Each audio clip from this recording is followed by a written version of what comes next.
Tu as sûrement vu passer ces vidéos. Installe ton IA en 3 clics et transforme ta vie. Moi aussi je les ai vues. Alors j'ai installé une IA dans mon bureau de trading. OpenClaw, Codex, un VPS, des agents, des automatisations. Sur le papier, le cockpit du futur. Sauf que la réalité, ce n'est pas 3 clics. La réalité, c'est des droits VPS qui refusent les connexions, des transferts qui coincent, des plugins qui manquent, une sécurité à gérer, et toi devant l'écran te demander mais pourquoi personne ne montre cette partie-là? Et le pire, ce n'était même pas l'installation. Le pire, c'est qu'une fois que ça marchait, j'ai fait l'erreur classique. Je me suis dit que l'IA allait gérer ma vie. J'ai posé 1000 questions, démarré plusieurs projets à la fois, essayé d'automatiser des tâches dont je n'avais même pas vraiment besoin. Grave erreur. Le jour 3, réponse incohérente, des boucles infinies, des hallucinations. OpenClaw s'est mis à tourner en rond comme un hamster dans une roue, et moi avec. Alors dans cette vidéo, je te raconte ce qui s'est vraiment passé. Pas un tutoriel, pas une pub, juste la vérité. Comment un fiasco technologique est devenu, petit à petit, un vrai cockpit de trading et de business. Des youtubeurs te vendent, installe ton IA en 3 clics. Moi, j'ai passé une soirée à comprendre pourquoi mon VPS refusait les connexions. Déjà, je suis pas développeur pro. Je suis pas le mec qui se lève le matin en rêvant de permissions serveur et de trucs invisibles qui cassent sans prévenir. Moi, je viens du trading, du business, du marketing. Mon objectif, ce n'était pas de devenir ingénieur système. C'était de créer un environnement de travail plus intelligent. Mais entre l'idée et la réalité, il y a une petite zone sympathique. Pourquoi ça marche pas? Tu crois que tu vas cliquer, connecter, lancer, que l'IA va apparaître comme Jarvis dans Iron Man. En vrai, tu te retrouves avec des droits à régler, la sécurité à verrouiller, des transferts qui passent une fois sur deux, des plugins qui manquent, alors des dépendances absentes et cette sensation merveilleuse d'être dans une cuisine où tous les tiroirs sont fermés à clé. Et ce qui m'a frappé, c'est pas que ce soit impossible, c'est pas impossible. C'est que personne ne te dit que cette partie existe. Évidemment, c'est pas vendeur. Personne ne clique sur une miniature qui dit « J'ai sécurisé mes accès pendant 4 heures ou j'ai passé 3 semaines à installer OpenClaw sans succès ». Pourtant, c'est ça la vraie base. Donc, première leçon, quand quelqu'un te vend une IA autonome en 3 clics, méfie-toi. C'est pas forcément un mensonge, mais c'est souvent une vérité raccourcie au marteau-piqueur. Une fois installé, je me suis dit « Bon, maintenant, ça y est, l'IA va m'aider à tout gérer ». Et là, j'ai fait exactement ce que tout le monde fait. J'ai lancé l'IA avant d'avoir réfléchi à ce que je voulais qu'elle fasse. Je lui demandais des trucs larges, flous, alors mal cadrés. Un coup du contenu, un coup du trading, un coup du website, un coup du support, des idées d'algo, une stratégie Telegram, bref. En gros, j'ai donné mon cerveau en vrac à l'IA et j'ai dit « Tiens, range-moi ça ». Sauf qu'une IA, c'est pas une nounou magique pour entrepreneurs désorganisés. Si tu lui donnes pas de cadre, elle ne va pas inventer une organisation solide. Elle va essayer de répondre, être polie, proposer des trucs. Elle ne va surtout pas refléter ton désordre. Et moi, à ce moment-là, mon système était désordonné. Alors forcément, j'ai obtenu un désordre plus rapide. C'est ça le piège. L'IA ne rend pas ton activité plus intelligente automatiquement. Elle amplifie ce que tu lui donnes. Si tu lui donnes de la clarté, elle produit de la clarté. Si tu lui donnes du brouillard, elle produit un brouillard qui a l'air très bien organisé. Et puis arrive le fameux jour 3. Là, le système commence à dérailler. Alors des réponses incohérentes, des consignes comprises à moitié, des boucles, des tâches qui reviennent comme si elles n'avaient jamais été faites. Raisonnement qui part dans un couloir, puis dans un autre, alors puis finissent dans un placard. Alors OpenClaw tourne en rond comme un hamster, et moi avec. À un moment, tu ne sais plus si le problème vient de toi, de l'outil, de la configuration, ou du fait que tu as essayé de construire une usine spatiale avec une notice Ikea. Et là, j'ai compris un truc important. Le problème n'était pas seulement technique, le problème était organisationnel. Je n'avais pas construit un système, j'avais empilé des possibilités. Et empiler des possibilités, ce n'est pas organiser un business. Alors là, j'ai arrêté de chercher le bouton magique, et j'ai repris la question depuis le début. Qu'est-ce que je veux vraiment que cette IA fasse dans mon activité? Pas est-ce qu'elle peut tout faire, pas est-ce qu'elle peut trader à ma place, pas est-ce qu'elle peut me trouver le Graal. La vraie question, comment elle peut m'aider à mieux organiser mon travail, mes idées, mes projets, mes contenus et mes systèmes. Et là, tout a changé. J'ai commencé par lui donner du contexte. Qui je suis, ce que je construis, mes projets, mes offres, mes priorités et mon style, mes limites aussi. Parce que l'IA, au début, ne devine pas. Si t'as pas d'organisation, elle va pas en créer une. Elle va juste amplifier ton bordel. Et ça, je pense que c'est la phrase la plus importante de cette vidéo. L'IA ne remplace pas la structure. Elle a besoin de structure pour devenir utile. C'est comme recruter quelqu'un dans ton entreprise. Tu embauches une personne brillante, mais tu lui donnes ni mission, ni objectif, ni périmètre, ni contexte. Elle va faire quoi? Elle va improviser. Et dans un business, l'improvisation permanente, ça coûte cher. Donc j'ai arrêté de traiter OpenClaw comme une boîte magique. J'ai commencé à le traiter comme une équipe à manager. Et puis il y a toute la partie dont personne ne parle, l'infrastructure invisible. Le VPS, la sécurité, les droits, les accès, les audits réguliers, la cohérence interne. Personne ne fait de vidéo YouTube sur la configuration des droits VPS. Pourtant, c'est ça qui fait tenir un système. Si ton assistant IA peut accéder à tout le temps, sans règles, t'as pas un cockpit. T'as une porte ouverte avec un panneau, servez-vous.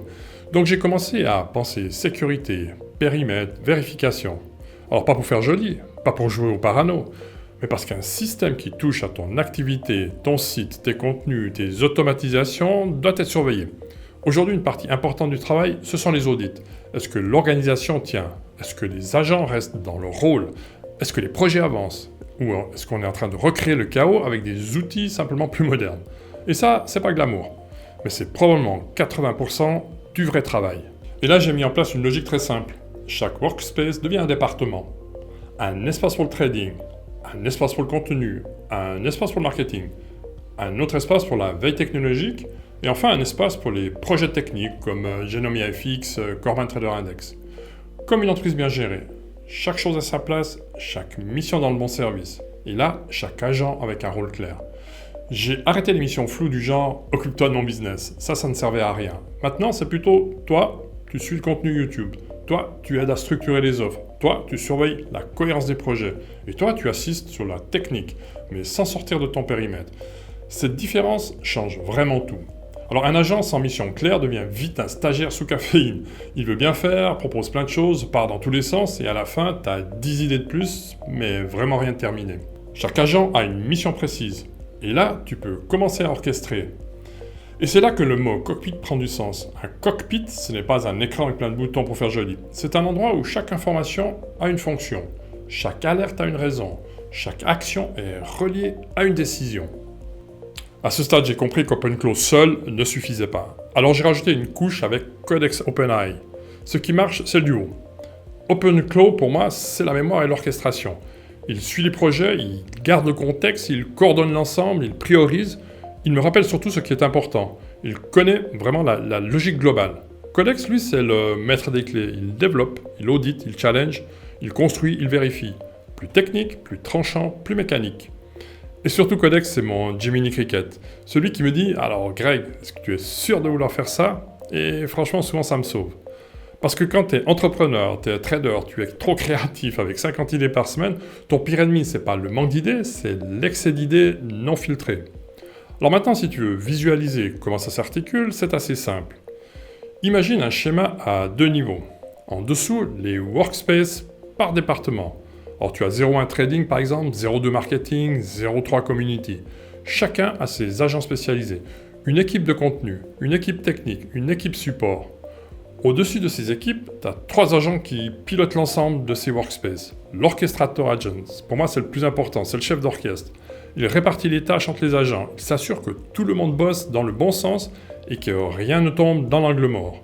Ensuite, tu as le priority agent qui est au même niveau, c'est le filtre. Chaque jour, il regarde ce qui est urgent, ce qui est important et ce qui peut attendre. Sans lui, l'orchestrateur n'aurait aucun ordre de bataille. Le 3e agent, qui chapeaute l'ensemble globalement, c'est le contradictor agent.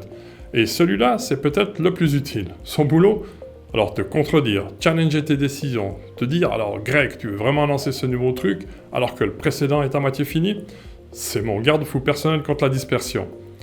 Et au-dessus de tout ça, Codex. Pas dans OpenClaw, mais à côté. Il supervise, il développe, il audite et fait le sale boulot technique. C'est lui qui construit les outils, qui vérifie que tout tient, qui me dit quand je déraille.